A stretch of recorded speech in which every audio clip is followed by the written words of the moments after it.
ಇದೊಂದು ಅಪರೂಪದ ಹಳ್ಳಿಯ ಮುದ್ದು ಹೆಣ್ಣು ಮಗಳ ಕಥೆ. ತಾನು ಮಾಡಿದ ಮಹಾನ್ ಸತ್ಕಾರ್ಯದಿಂದ ಇತಿಹಾಸದ ಪುಟಗಳಲ್ಲಿ ದಾಖಲಾಗಿ ನಮ್ಮೆಲ್ಲರ ಕಣ್ಮುಂದೆಯೇ ಬದುಕಿ ಬಾಳಿದ ತಾಯಿಯ ಕಥೆ. ಇಂದಿನ ಈ ಸುಂದರ ಸಂಜೆಯ ವೇದಿಕೆಯ ಮೇಲೆ ನಮ್ಮ ಪುಟಾಣಿ ಮಕ್ಕಳು ಅಭಿನಯಿಸಲಿರುವ ಈ ಪಾತ್ರದ ನಾಯಕಿಯನ್ನು ನೀವು ಊಹಿಸಬಲ್ಲಿರೆ? ಹಾಗಾದರೆ ಮುಂದಿನ ಕೆಲವು ಕ್ಷಣಗಳನ್ನ ದಯವಿಟ್ಟು ಗಮನವಿಟ್ಟು ನೋಡಿ. ಕನ್ನಡ ನಾಡಿನ ಪುಟ್ಟ ಹಳ್ಳಿಯೊಂದರ ಬಡಮನೆಯಲ್ಲಿ ಜನಿಸಿದ್ದರೂ ಆಕೆಯ ಬಾಲ್ಯ ನಗು, ಸಂತೋಷ ಹಾಗೂ ಚೈತನ್ಯದಿಂದ ತುಂಬಿತ್ತು. ಮಾವಿನ ತೋಪಲಿ ಸಾವಿರ ಕಾಯಿ ಆರಿಸಬೇಕು ನೀನೊಂದ, ಮಾವಿನ ತೋಪಲಿ ಸಾವಿರ ಕಾಯಿ ಆರಿಸಬೇಕು ನೀನೊಂದ. ಹುಳಿಯಿದ್ದರೆ ಉಪ್ಪಿನಕಾಯಿ, ಸಿಹಿಯಾಗಿದ್ದರೆ ಸೀಕರಣೆ, ಹುರಿದಿಟ್ಟ ಮೆಣಸಿನಕಾಯಿ, ಸಿಡಿ ಸಿಡಿ ಎಂದರೆ ಒಗ್ಗರಣೆ. ಮಾವಿನ ತೋಪಲಿ ಸಾವಿರ ಕಾಯಿ ಆರಿಸಬೇಕು ನೀನೊಂದ, ಒಂದೇ ಹಣ್ಣಲ್ಲಿ ಬಗೆ ಬಗೆ ರೀತಿ ಇಟ್ಟನು ಯಾಕೆ ಭಗವಂತ.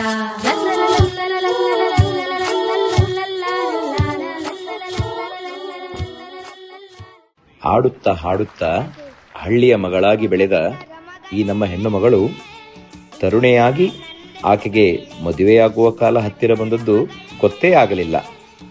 ಒಬ್ಬ ಪ್ರೀತಿಯ ಗಂಡ ಅವಳ ಕೈ ಹಿಡಿದು ಅವಳ ಬಾಳಲ್ಲಿ ಹೊಸ ಬೆಳಕನ್ನು ತಂದ. ಈ ಇಬ್ಬರ ಸಂಸಾರ ಸುಖ ಸಂತೋಷದಿಂದ ತುಂಬಿತ್ತು. ಮದುವೆಯಾಗಿ ಸುಮಾರು ವರ್ಷಗಳು ಕಳೆದವು. ಆದರೆ ಅವರ ಮನೆಯಲ್ಲೊಂದು ಮೌನ. ಈ ಇಬ್ಬರೂ ದಂಪತಿಗಳ ಮನದಲ್ಲಿ ನಮಗೆ ಮಕ್ಕಳಾಗಲಿಲ್ಲ ಎಂಬ ನೋವು. ದೇವರನ್ನು ಪ್ರಾರ್ಥಿಸಿ ಪೂಜಿಸಿ ಬೇಡಿದರೂ ಈ ದಂಪತಿಗಳಿಗೆ ಮಕ್ಕಳಾಗಲೇ ಇಲ್ಲ. ದೇವರು ಮಕ್ಕಳನ್ನು ಕರುಣಿಸದಿದ್ದರೆ ಏನಂತೆ? ನಾವು ಜೊತೆಯಾಗಿ ಗಿಡಗಳನ್ನು ನೆಟ್ಟು ಬೆಳೆಸೋಣ, ಅವುಗಳೇ ನಮ್ಮ ಮಕ್ಕಳಾಗಲಿ ಎಂದುಕೊಂಡರು ಆ ದಂಪತಿಗಳು.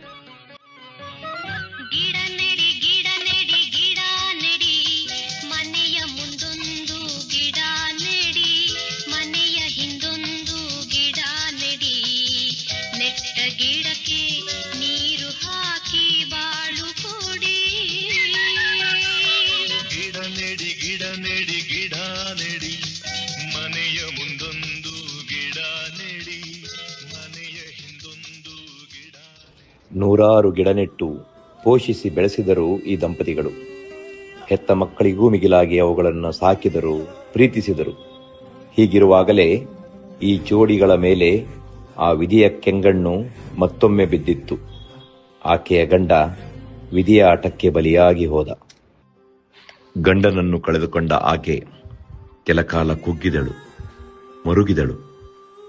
ಕಾಲ ಕಳೆದಂತೆ, ನೋವು ಮರೆತಂತೆ ಆಕೆಗೆ ತಾನು ಸಾಕಿ ಬೆಳೆಸಿದ ಅದೇ ಗಿಡ ಮರಗಳ ನೆನಪಾಗತೊಡಗಿತು. ಆ ಮಕ್ಕಳ ಜೊತೆಗೆ ನನ್ನ ಮುಂದಿನ ಜೀವನ ಎಂಬ ಸಂಕಲ್ಪದೊಂದಿಗೆ ಮತ್ತೆ ತನ್ನ ಗಿಡ ನೆಟ್ಟು ಬೆಳೆಸುವ ಕಾಯಕವನ್ನ ಏಕಾಂಗಿಯಾಗಿ ಮುಂದುವರಿಸಿದಳು.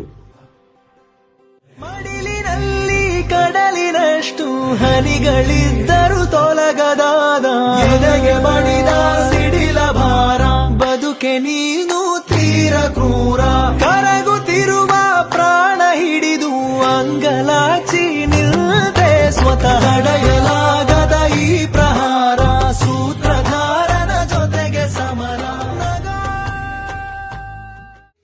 ಒಬ್ಬ ತಾಯಿಯಾಗಿ, ವನ್ಯ ಪ್ರೇಮಿಯಾಗಿ ಸಾವಿರಾರು ಮರಗಳನ್ನು ನೆಟ್ಟಳು, ನೀರುಣಿಸಿ ಪೋಷಿಸಿದಳು, ಬೆಳೆಸಿ ಹೆಮ್ಮರವಾಗಿಸಿದಳು. ಸ್ವಂತಕ್ಕೇನೂ ಇಲ್ಲ, ಸಮಾಜಕ್ಕಾಗಿ, ಪ್ರಕೃತಿಗಾಗಿಯೇ ತನ್ನ ಸರ್ವಸ್ವವನ್ನು ಮುಗಿಪಾಗಿಟ್ಟಳು ನಮ್ಮ ವೃಕ್ಷಮಾತೆ.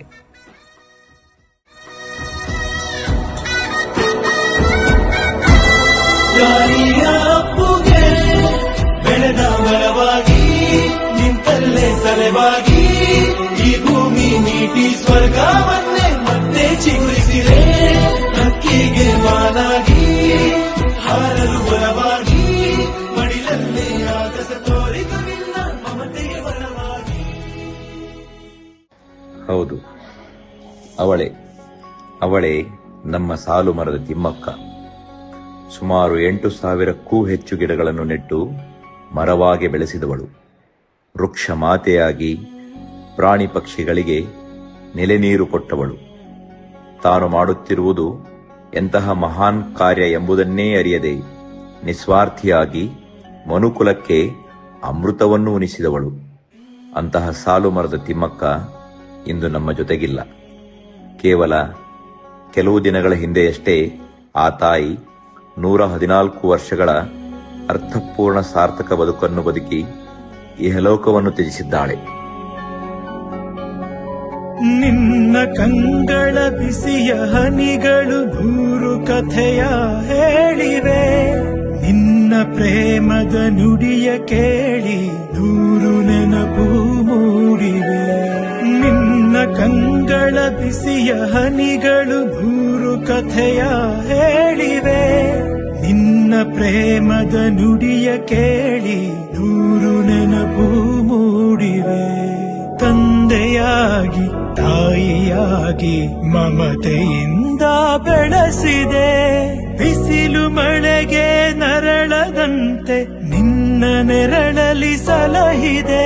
ಆ ಪ್ರೀತಿಯ ಮನ ಮರೆವುದೇ ನಿನ್ನ ಕಂಗಳ ಬಿಸಿಯ ಹನಿ. ಈ ಮಹಾತಾಯಿಯ ಪ್ರಕೃತಿ ಸೇವೆಯನ್ನು ಗುರುತಿಸಿ ಭಾರತ ಘನ ಸರ್ಕಾರ ಅವರಿಗೆ ಪದ್ಮಶ್ರೀ ಪ್ರಶಸ್ತಿ ನೀಡಿ ಗೌರವಿಸಿದೆ. ಜಗತ್ತಿನ ಪ್ರಭಾವಶಾಲಿ ಮಹಿಳೆಯರಲ್ಲಿ ನಮ್ಮ ತಿಮ್ಮಕ್ಕ ಒಬ್ಬರು ಎಂದು ಬಿಬಿಸಿ ಅವರನ್ನು ಗುರುತಿಸಿ ಪುರಸ್ಕರಿಸಿದೆ. ಹಂಪಿ ವಿಶ್ವವಿದ್ಯಾಲಯದ ನಾಡೋಜ್ ಪದವಿ, ಹಲವಾರು ಗೌರವ ಡಾಕ್ಟರೇಟ್ ಪದವಿಗಳು ಸೇರಿದಂತೆ ಅನೇಕ ಪ್ರಶಸ್ತಿಗಳು ತಿಮ್ಮಕ್ಕರಿಗೆ ಒಲಿದು ಬಂದವು. ಕರ್ನಾಟಕದ ಅರಣ್ಯ ಇಲಾಖೆ ಸಾಲು ಮರದ ತಿಮ್ಮಕ್ಕನವರ ಹೆಸರಿನಲ್ಲಿ ನಾಡಿನಾದ್ಯಂತ 100 ಎಕರೆ ಪ್ರದೇಶಗಳಲ್ಲಿ ಹಲವಾರು ಉದ್ಯಾನವನಗಳನ್ನು ನಿರ್ಮಿಸಿದೆ.